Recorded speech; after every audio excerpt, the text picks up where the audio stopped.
bigay ko sa inyo mga kababayan ito mga magagandang balita, mga accomplishments ng ating administrasyong Bongbong Marcos. Kasi di ba patapos na yung 2023, napakarami po ng mga na-achieve yung mga accomplishments ng administrasyong Bongbong. Inggitin natin yung mga DDS. Kasi yung mga DDS ngayon mga kababayan, busy sila sa paninira. Ang style po ng mga DDS, sisiraan po yung administrasyong Bongbong Marcos, sabay promote kay Inday. At laging bida sa kanila po si Mau Diggs. Wala na niyang tatalo pa kay Tatay Diggs. Walang tatalo sa yabang. Ayan tuloy, nadamay pati yung SMNI. Sising alipin siguro mga kababayan ngayon si Gibbs. Buti pa niya, hindi ko inauthorize na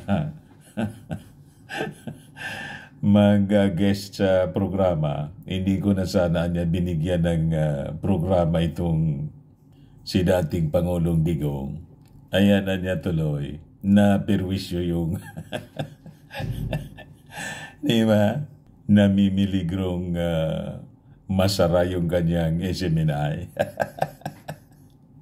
Yan kasi, di niya yan yung magandang balita, Mr. Maravillas. Ito po yung sabi ni Speaker Martin Romualdez. Sabi rito, Speaker hails Marcos for trip fruits. So, binibigyan niya ng parangal, mga kababayan, yung kanyang pinsan na si President Bongbong Marcos. Kasi nagkabunga na niya yung mga foreign trips nito. Lagi siyang kasama kasi dun Perfect attendance po. Si Martin Romualdez. But before ko mga kababayan ibigay sa inyo yung full story, click subscribe muna dito sa ating YouTube channel and hit the notification bell para lagi po kayong updated sa mga kaganapan dito sa ating bansa. Like and share na rin po ninyo ng ating video. At huwag na rin po ninyo na-skip yung ating mga commercial ads para tuloy-tuloy lang ang pag-unlad ng bagong Pilipinas. Sa mga naghahanap po ng malinis and spacious fitness gym, punta lang po kayo sa aming Colossal Fitness Gym.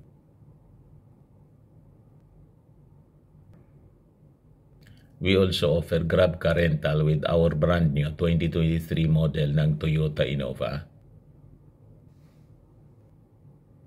We also accept booking for those who are planning to travel via PAL, Cebu Pacific and other airline companies, and bills payment for Meralco, Bills, PLDT, etc. Ang Colossal Fitness Gym is located at 3rd floor Security Bank Building, Landco Business Park, Legazpi City, Albay. For inquiries, look for Gilon Maravillas. Contact number 0966-802-0949.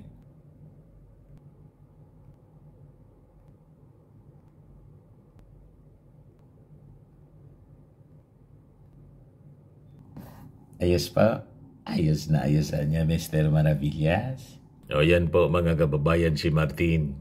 Kinongratulate niya mga kababayan ang kanyang pinsan dahil sa napakagandang result ng kanilang mga foreign trips. Sabi diyan, Speaker Martin Romualdez extended his heartfelt congratulations in support to President Marcos for the successful outcomes of his Japan visit, which has significantly bolstered the Philippine economy and created jobs for thousands of Filipinos. All out po si Martin Romualdez at wala kang marinig mga kababayan na negativities. Malayo talaga niya, Mr. Maravillas, yung ka-unity team na si Inday. Malayo mga kababayan. Si Inday po, hindi nga inatid yung ating Pangulong Bongbong Marcos nung lumarga pa puntang Japan. Pati nang bumalik mga kababayan, hindi na nagpapakita. Pati dun sa signing mga kababayan na 2024 national budget, Hindi na makita si Inday. Grabe yung pagtampo po dahil sa pagtanggal ng confidential funds. You see? So sabi dyan sa balita, the Department of Trade and Industry recently announced that 22% amounting to 170 billion pesos of the pledged investments from the visit have been realized. Matindi po talaga, humakot ng billion-bilyong investment. So, yung Japan, mga kababayan, yung pumalit sa China. Iyan yan, Mr. Maravillas, yung mga pledges ng investment ng China. Hindi man anya natuloy. Hindi na po natuloy. Kasi ang gusto ng Chinese government, huwag lang tayong magrereklamo. Mag-invest sila rito. Pero huwag tayong magrereklamo na kinakamkam nila yung ating territory. Yun, mga kababayan, ang kondisyon. Sabi dyan sa balita, these investments stem from 34 letters of intent and agreements contributing robustly to the country's economic growth and job creation. Sabi, mga kababayan, ng ating Speaker of the House, na pinag-iinitan ng mag-ama. Inaway ng inaway, mga kababayan. Ayon, minalas po yung yung kanilang channel. Suspendido yung operation. So sabi dyan, we are witnessing the fruits of President Marcos Jr.'s strategic international engagement. Ito anyang mga investments na to are not just numbers. They are they represent hope, opportunities, and a brighter future for thousands of Filipinos. Yung mga key investments po, kasama rito yung 4.4 billion pesos na initiative by Murata Manufacturing for a new production building sa Tacnawan City sa Batangas po, creating 3,500 jobs and yielding $1.2 billion in exports. Nandyan din po yung groundbreaking ng 7 billion pesos